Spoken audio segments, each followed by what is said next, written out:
Hello friends, आज मैं कक्षा 10वीं का गणित अध्याय 1 वास्तविक संख्याओं का प्रश्नावली 1.2 का प्रश्न नंबर 5, 6, 7 लेके आए हैं। पिछले वीडियो में हम प्रश्न नंबर 1, 2, 3, 4 बताए हैं। इसमें हम प्रश्न नंबर 5, 6 और 7 बताएंगे। तो पांचवा प्रश्न देख लेते हैं क्या है। तो पहला क्वेश्चन देखिए क्या है कि जाँच कीजिए कि क्या किसी प्राकृतिक संख्या n के लिए संख्या 6 के पावर n अंक 0 पर समाप्त हो सकता है। ठीक है, जो n दिया है वो प्राकृतिक संख्या है। इसके पावर में जो है प्राकृतिक संख्या 1, 2, 3, 4, 5, 6, 7, 8 कुछ भी हो सकती है। और बोल रहा है क्या अंक 0 पर समाप्त हो सकती है। यदि 6 के पावर प्राकृतिक संख्या कोई भी संख्या 1, 2, 3, 4 टू आल अनंत तक रखेंगे तो क्या किसी भी संख्या का मान 0 हो सकता है, 0 पर समाप्त हो सकता है। तो 0 पर समाप्त तभी हो सकता है जो संख्या दी है उसका गुणनफल 2 और 5 हो। अभाज्य गुणनफल 5 और 2 हो तो 5 का गुणा 2 में करेंगे तो 10 आ जाएगा, तो 0 प्राप्त हो जाएगी मुझे। ठीक है, तो अब 6 का देखते हैं कि 6 का अभाज्य गुणनफल करते हैं। तो 6 का अभाज्य गुणनफल हमारा 2 गुणे 3 आता है, उसमें 5 तो आता नहीं है। ठीक है, तो इसको लिखेंगे कि यह एक असंभव चीज़ है, इसमें नहीं हो सकता, 0 पर समाप्त नहीं हो सकता। इसका आंसर हम क्या लिखेंगे, देखिए हम जानते हैं 6 का अभाज्य गुणनफल 2 गुणे 3 होता है, अतः 6 के पावर n बराबर 2 गुणे 3 के पावर n। अब अगर इसी में अगर 5 रहता तो 5 गुणे 2 करेंगे तो 5 गुना 10, 0 एक प्राप्त हो जाता है। ठीक है, तो 0 प्राप्त हो जाए, लेकिन यह 6 है तो 0 पे समाप्त नहीं होगा। फिर लिखेंगे, देखिए इस पर क्या लिखेंगे कि 6 के पावर n बराबर 2 गुणे 3 के पावर n है। अतः हमें ज्ञात होता है कि 6 की पावर n के अभाज्य गुणनखंड में 5 नहीं आता है। अतः 6 की पावर n का 5 अभाज्य गुणनखंड नहीं है। 6 की पावर n का अभाज्य गुणनखंड केवल 2 और 3 है क्योंकि 6 का केवल 2 गुणनफल 2 और 3 है। अतः 6 के पावर n अंक 0 पर समाप्त नहीं हो सकता। कुछ करना नहीं है क्योंकि इसका गुणनफल 5 नहीं है, इसलिए इसका हम अभाज्य गुणनफल 0 पर समाप्त नहीं हो सकता। ठीक है, अगला क्वेश्चन है, देखिए छठा क्वेश्चन क्या है कि व्याख्या कीजिए कि 7 गुणे 11 गुणे 13 प्लस 13 और 7 प्लस 7 गुणे है 7 गुणे 6 गुणे 6 नहीं गुणे 5 है। 7 गुणे 6 गुणे 5 गुणे 4 गुणे 3 गुणे 2 गुणे 1 प्लस 5 भाज्य संख्या क्यों है। तो इसको हम सरल करेंगे, सरल करके देखते हैं कि ऐसा ये बात है कि नहीं है। पहला नंबर में क्या है, 7 है गुणे 11 है गुणे 13 है प्लस 13 है। अब देखिए हम पहले पढ़े हैं भागु योग, भागु योग कक्षा 8 में पढ़े हैं। सबसे पहले भाग किया जाता है, फिर गुणा किया जाता है, फिर प्लस किया जाता है, फिर माइनस किया जाता है। ठीक है, उससे भी पहले अगर कोई ब्रैकेट है तो उसे ब्रैकेट तोड़ा जाता है। सबसे पहले क्या हम लोग पढ़े थे, रेखा कोष्ठक तोड़ा जाता है, उसके बाद छोटा कोष्ठक तोड़ते हैं, उसके बाद महिला कोष्ठक तोड़ते हैं, उसके बाद बड़ा कोष्ठक तोड़ते हैं। ठीक है, और इसमें क्या था कि पहले भाग देते हैं, फिर गुणा, फिर प्लस, फिर माइनस। ये सब एक रूल था, नियम था, हम लोग पढ़े थे कक्षा 8 में। उसी नियम का फॉलो करना है हमें, यह फॉलो करना है, पहले भाग करना है, फिर गुणा, फिर प्लस, फिर माइनस। तो अब इसमें देखिए भाग तो है नहीं, गुणा है, तो पहले हम गुणा करते हैं। 7 का गुणा 11 में, 11 फिर उसके बाद 13 में करेंगे। तो 7 का गुणा 11 में करेंगे तो 11 7 77 आ जाएगा प्लस 13 आ जाएगा। और 13 में 77 में 13 का गुणा करते हैं कितना। देखिए इसमें क्या करना है, देखिए बीच में प्लस है, अब यहाँ तक गुणा है, यहाँ है। ठीक है, अब इसको हम क्या कर सकते हैं, इसमें भी 13 है, इसमें भी 13 है, तो यहाँ 13 लिख सकते हैं और यहाँ पे हम 77 लिख सकते हैं। बीच में प्लस है और यहाँ पे 13 बाहर चला गया तो यहाँ क्या बचा 1। ठीक है, अब इसको ऐसे कर सकते हैं, फिर यहाँ 13 हो जाएगा, गुणा कर देंगे कितना में, 77 1 78 में। अब इसमें गुणा करेंगे तो हमारा आ जाएगा 10 14। ये हमारा चूँकि लास्ट में 4 है तो 2 से कट जाएगी, मतलब जो संख्या किसी भी संख्या से कट जाती है उसे हम कहते हैं वह भाज्य संख्या है। इसलिए यह क्या है, इसलिए यह क्या हो जाएगा, एक भाज्य, जो कि एक भाज्य संख्या लिखेंगे, जो कि एक भाज्य संख्या है। और दूसरा नियम देखिए क्या है, अगर यहाँ पे 77 में गुणा 13 का कर देते हैं, जो आएगा उसमें 13 जोड़ देते हैं तो भी इतना ही आ जाएगा।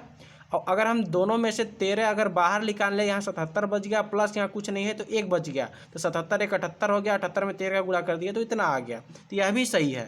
तो इसमें क्या है कि थोड़ा सरल हो जाता है और उसमें थोड़ा लंबा हो जाता है। लंबा में क्या हो जाएगा, 77 में 13 का गुणा करेंगे, उसके बाद 13 जोड़ेंगे तो भी आंसर हमारा उतना ही आएगा। और दूसरा देखिए क्या है, अब इसमें देखिए 7 गुणे 6 गुणे 5 गुणे 4 गुणे 3 गुणे 2 गुणे 1 गुणे 1 प्लस 5 है। अब देखिए यहाँ भी 5 यहाँ भी 5 है, दोनों में से अगर हम 5 बाहर भी निकाल लेते हैं तो यहाँ हो जाएगा 7 गुणे 6 गुणे 4 गुणे 3 गुणे 2 गुणे 1 प्लस यहाँ पे क्या हो जाएगा 1।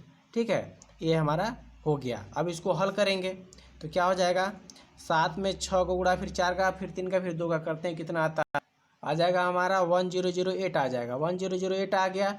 अब इसमें हम क्या कर देंगे, प्लस यहाँ पे 1 है, 1 जोड़ देंगे तो 5 का गुणा हम कर देंगे 1009 में, तभी आ जाएगा। 5 का इसमें गुणा करते हैं 5 9 45 आ जाएगा, 0 5 एकम 5, यह भी आंसर आ गया। और दूसरा में क्या करना है, इन सभी का गुणा कर देंगे। यहाँ से तो 5 में 6 का गुणा करेंगे, 5 का 4 का 3 का 2 का 1 का, सभी का गुणा कर देंगे, जो आएगा उसमें 5 जोड़ेंगे तो भी हमारा आंसर इतना ही आएगा। या 5 दोनों में से बाहर निकाल लेंगे तो भी हमारा आंसर इतना ही आएगा। अगर इन सभी का गुणा करेंगे फिर 5 जोड़ेंगे तो भी हमारा आंसर उतना ही आएगा। और देखिए चूँकि लास्ट में 5 है तो लास्ट में 5 रहता है तो वह 5 से कट जाती है। ठीक है, तो यह चूँकि ये जो कि एक भाज्य लिखेंगे, जो कि एक भाज्य संख्या है। अब भाज्य होता है जो स्वयं से कटे और 1 से कटे, और भाज्य जो उसके अलावा किसी और से कट जाए, तो यह 5 से कट जाएगा। 3 से चेक करते हैं, 5 4 9 9 1 10 4 14, 3 से नहीं कटेगा, 5 से कट जाएगा क्योंकि लास्ट में 5 है। अब अगला देखिए क्वेश्चन 7 नंबर के। देखिए फ्रेंड्स, क्वेश्चन बहुत लंबा है लेकिन घबराने की बात नहीं है कुछ नहीं, बस क्वेश्चन समझ में आना चाहिए। देखिए क्या कह रहा है कि किसी खेल के मैदान के चारों ओर एक वृत्ताकार पथ बना है। ठीक है, जैसे मान लीजिए कि एक खेल का मैदान है, इसके चारों तरफ एक सर्कल वृत्ताकार मैदान गोल बना हुआ है, पथ बना हुआ है। ठीक है, इस मैदान का एक चक्कर लगाने में सोनिया को 18 मिनट लगती है। ठीक है, सोनिया जो है एक चक्कर 18 मिनट में पूरा करती है। ठीक है, जैसे यहाँ है, यहाँ से अगर सोनिया इस दिशा में चलना प्रारंभ करे तो उसे एक चक्कर घूमकर आने में यहाँ 18 मिनट लगता है। और आगे देखिए क्या कर रहा है, जबकि इसी मैदान का एक चक्कर लगाने में रवि को 12 मिनट लगता है, और चूँकि रवि जो है वो एक चक्कर लगाने में 12 मिनट लगता है। ठीक है, अगर यहीं से अगर रवि चलना चालू करे तो वह 12 मिनट में एक चक्कर घूमकर यहाँ पहुँच जाता है। ठीक है, यहाँ तक समझ में आ गया। 12 मिनट लगते हैं। मान लीजिए कि वे दोनों एक ही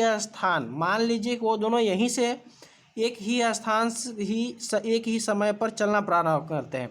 मान लीजिए सोनिया और रवि दोनों इसी स्थान से एक ही साथ दोनों चलना प्रारंभ करते हैं, एक ही दिशा में चलते हैं, दोनों अलग अलग नहीं एक ही दिशा में चलते हैं।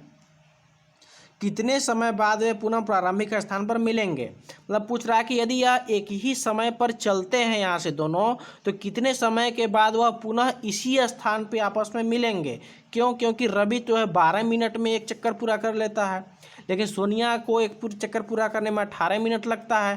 तो यह सवाल पूछ रहा है कि यदि यहाँ से चलना प्रारंभ करते हैं, ठीक है, तो उसे सोनिया को एक चक्कर लगाने में 18 मिनट लगता है और रवि को एक चक्कर लगाने में 12 मिनट लगता है। तो अब ऐसी कब स्थिति आएगी, कितने मिनट के बाद ऐसी स्थिति आएगी कि वह पुनः दोनों एक ही बिंदु पर एक ही समय में मिलेंगे। ठीक है, समझ में आ गया। मान लीजिए कि जो सोनिया है एक चक्कर लगाने में 18 मिनट लग गया और रवि जो है 12 मिनट में एक चक्कर लगा लिया। इसलिए अब इसको हमको हल करना है कि कितने मिनट में वह दोनों इसी स्थान पे मिलेंगे। चलिए अब हल करते हैं, कैसे करना है। ठीक है, अब देखिए लिखते हैं। देखिए क्या लिखे हम हल में, सोनिया को एक चक्कर लगाने में लगा समय 18 मिनट, रवि को एक चक्कर लगाने में लगा समय 12 मिनट। फिर लिखेंगे चूँकि। अब देखिए यह चिन्ह ध्यान देने योग्य बात है कि यह जो चिन्ह होती है वह चूँकि की होती है। चूँकि, ठीक है। एक और चिन्ह होता है इसलिए, इसको बोलते हैं इसलिए। इसलिए लिखने से अच्छा यह चिन्ह लगा दिए, चूँकि लिखने से अच्छा यह चिन्ह लगा दिए। चूँकि दोनों एक ही दिशा में चल रहे हैं, ठीक है, इसलिए एलसीएम निकालने पर, अब दोनों एक ही दिशा में चल रहे हैं भिन्न भिन्न समय पे, इसलिए दोनों का एलसीएम निकालेंगे। दोनों का एलसीएम निकालते हैं, कितना आता है, देखिए एलसीएम निकालने तो आप सबको आता है। 18 और 12 का एलसीएम निकालते हैं तो दो के पहाड़ा में दो से कटने का नियम क्या है, जिसके लास्ट में 0 हो, 2 हो, 4 हो, 6 हो, 8 हो, 2 से कट जाता है। तो इसके लास्ट में 2 8 है, 2 है, दोनों 2 से कट जाएगा। तो 2 से देखते हैं, 2 के पहाड़ा में 9 बार में 18 आता है और 2 के पहाड़ा में 6 बार में 12 आता है, कट गया। फिर देखिए लास्ट में यहाँ 9 है, यहाँ 6 है, लेकिन 6 2 से कटेगा तो 2 से फिर काटेंगे।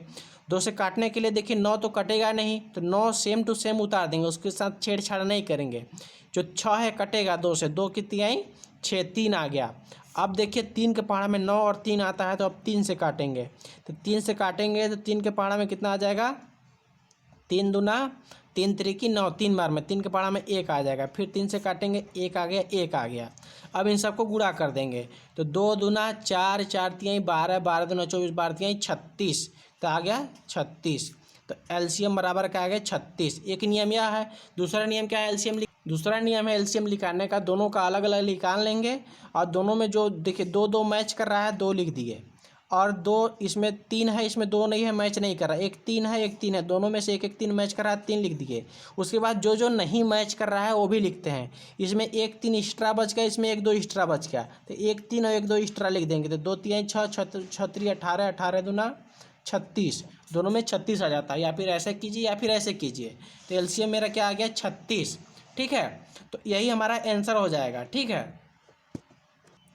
तो जो एलसीएम आता है 36 लिखेंगे, एलसीएम निकालने पर 36 आता है, अतः दोनों 36 मिनट बाद उसी स्थान पर मिलेंगे, और कुछ नहीं करा, 36 मिनट बाद उसी स्थान पर मिलेंगे थोड़ा छोटा लिख दिए, जगह नहीं था। क्यों मिलेंगे, देखिए देख लेते हैं। अगर सोनिया को देखते हैं तो 36 मिनट में 2 चक्कर लगाएगी। एक चक्कर लगाई 18 मिनट आ गया, फिर दूसरा चक्कर लगाई 36 मिनट आ गया। 36 मिनट में 2 चक्कर लगाई और इसी स्थान पे पहुंच गई। और रवि को देखेंगे 12 मिनट में 1 चक्कर, 24 मिनट में 2 चक्कर और 36 मिनट में 3 चक्कर।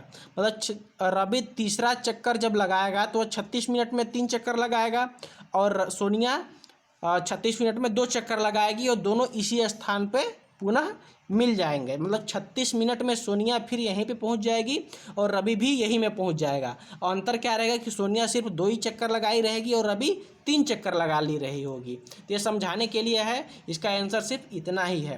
तो उम्मीद करता हूँ आपको समझ में आ गया होगा। नेक्स्ट वीडियो में हम आपका प्रश्नावली 1.3 लेके आएंगे। धन्यवाद।